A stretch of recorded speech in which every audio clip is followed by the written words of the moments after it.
Hello guys, gumawa ko kanina ng parang fishball sa atin. Hindi naman fishball. Ang dinagay ko lang dito yung spring onion at saka inislas ko ng mga maliliit yung hipon tapos harina. Hindi ko na pinakita kung paano ko ginawa kasi bukod sa sobrang busy ko kanina talaga.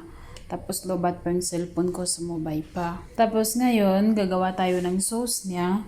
Gamit lang ako ng tubig, vinegar, asukal, corn flour.